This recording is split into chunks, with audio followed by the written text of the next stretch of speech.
I absolutely love when Second Amendment organizations support each other with the intent to destroy unconstitutional rules that want so badly to be a law. Before I jump into that, I want to thank the sponsor of the video, and that's the Sonoran Desert Institute. SDI is an accredited college. It's a distance learning institute where everything is mailed right to your door, where you can take individual classes or you can even earn your degree in classes such as ballistics or gunsmithing and the like. There's a ton of different options. You can check out their link down below. It's sdi.edu/GNG, and they even have financial aid available.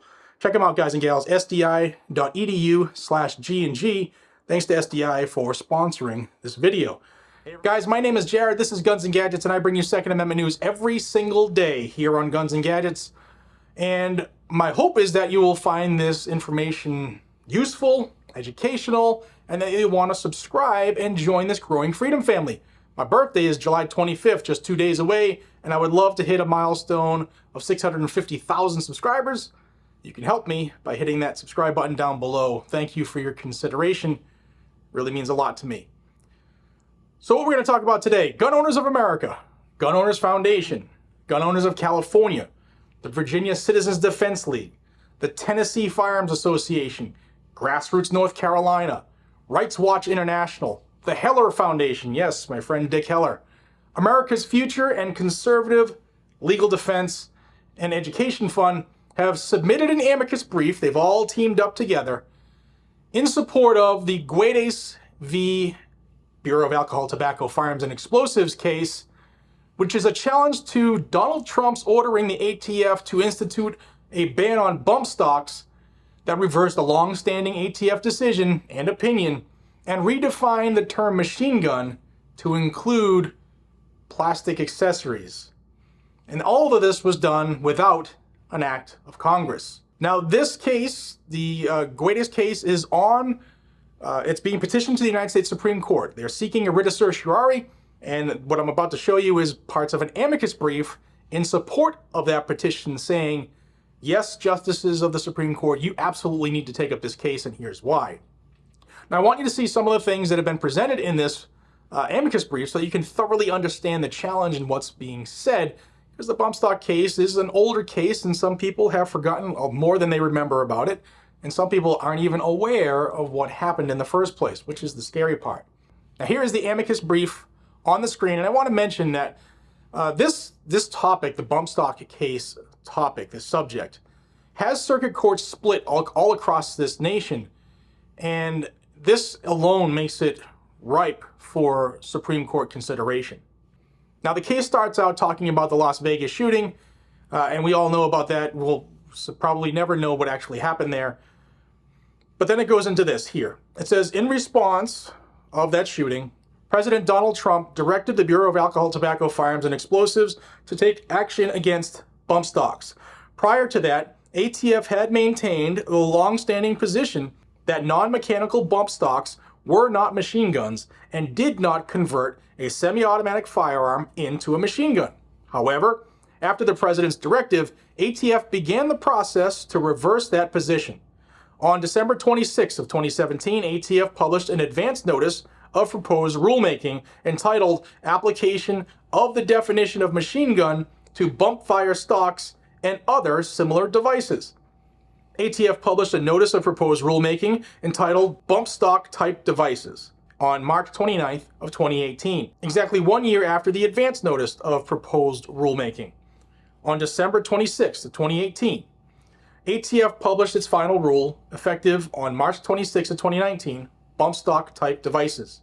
The ATF rule criminalized possession of at least 519,927 bump stocks, ordering those who had lawfully acquired them in accordance with prior ATF ruling letters to either destroy them or surrender them to law enforcement.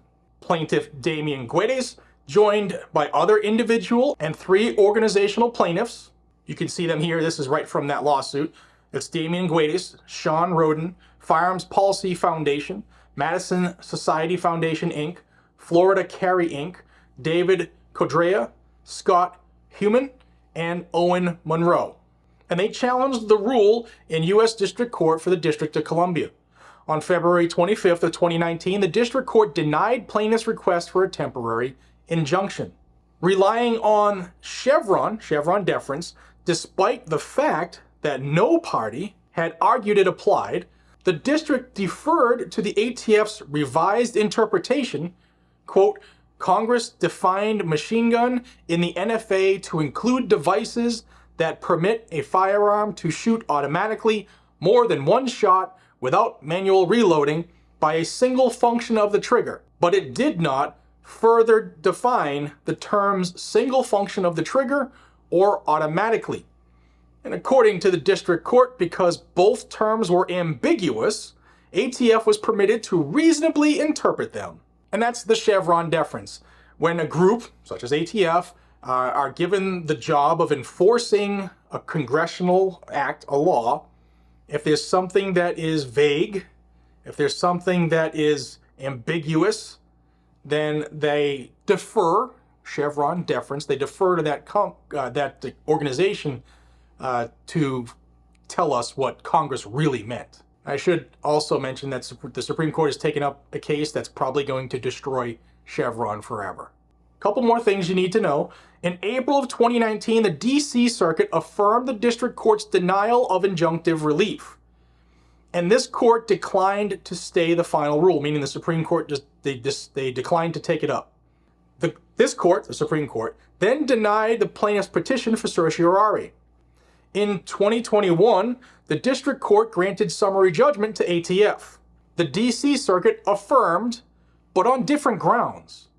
Although the district court had found the disputed statutory terms ambiguous and gave Chevron deference to ATF's interpretation, the Court of Appeals ruled that the ATF's reinterpretation was actually the best interpretation of the statutory language. In May of 2023, the D.C. Circuit denied plaintiff's petition for rehearing en banc. Did you catch that? That's dangerous. You have a court saying that, you know what, their reinterpretation of what they think Congress said, even though Congress, in their definitions, were very specific of what a machine gun is, single function of the trigger. They're saying that ATF, we like what they said better than what Congress said, so we're going to side with them. What? The statute requires that a machine gun operate by a single function of the trigger. But the rule from ATF rewrites that phrase as, quote, by a single pull of the trigger. Single function of the trigger clearly and unambiguously refers to the mechanical process through which the trigger goes, what the firearm is doing. The phrase clearly does not refer to the biological process, what the shooter is doing, which sets this mechanical process in motion. The statute requires that a machine gun fire automatically by a single function of the trigger. But bump stocks require coordinated human inputs not involving the trigger, applying forward pressure to the rifle and rearward pressure on the bump stock, which the court disregarded as incidental, analogous motions. While the court below believed ATF had achieved the best interpretation of the statute, in other challenges, the rule was considered to be inconsistent with the statute. In one of those cases, where 8 circuit court judges took this position, a petition for certiorari is before the court in Garland v. Cargill. These amici urge that the Guedes petition be held, the Cargill's petition be granted, and the rule overturned. So I'm going to link you this amicus brief down below, and I think it's great reading. It's not very long, it's a quick read, and it tells you all of the issues going on in the courts about bump stocks and how this is actually something that was done by Donald Trump. He ordered these to be banned, just like Joe Biden ordered pistol braces to be banned, just like Joe Biden ordered frames and receivers to be redefined so that they could ban ghost guns. Just like Joe Biden is trying to do over and over and over again, and you see his Department of Justice follow suit based off Chevron after the Trump administration did so.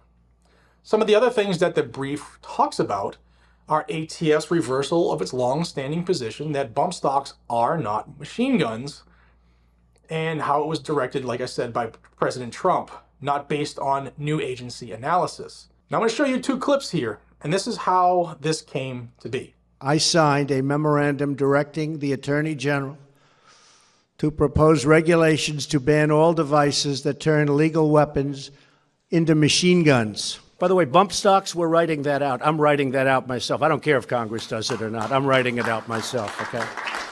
Some of the other things this case talks about is the statutory phrase single function of the trigger. It's clear, and it does not mean single pull of the trigger. It also talks about how 2 Sixth Circuit Court of Appeals panels have invalidated the ATF's bump stock rule. It talks about how courts may not interpret statutes based on marketing materials or rewrite statutes to better implement perceived congressional concerns. And like I said, it's a really, really good filing. So we have the Cargill case and the Guedes case. Both are about bump stocks. Both are before the Supreme Court for their consideration. Hopefully, they take this up. Typically, the Supreme Court will jump in when people in different parts of the country are living under different rules, i.e. it's called split circuits. So you have some circuits have said this rule acting as law is unconstitutional. And some are saying, oh no, dude, this is exactly what Congress meant. And ATF's got a better understanding than Congress does. And it's ripe for Supreme Court intervention. So I will bring this to you as we hear more information. But this is GOA, GOF, Tennessee Firearms Association, VCDL, Grassroots, North Carolina, all supporting Firearms Policy Coalition's petition to the Supreme Court in this case to overturn the bump stock decision, or at least take it up and hopefully overturn it. Let me know what you guys and gals think down below. I think that if the Supreme Court takes this up, I think you're going to hear Bruin stomp a mud hole in this rule. That would be my thought, my hope. What say you down below, guys and gals? Thank you for your time. Again, if you could help me get to that 650,000 number for my birthday, I would really appreciate that. It'd mean a lot to me. Either way, I've never thought that this channel would be doing what it's doing and going so long and have so many people who tune in regularly. So I thank you for your support. And until we see each other again, be safe, stay vigilant, carry a gun to keep you, your friends, your family, your community safe. That's what it's all about, guys. Take care.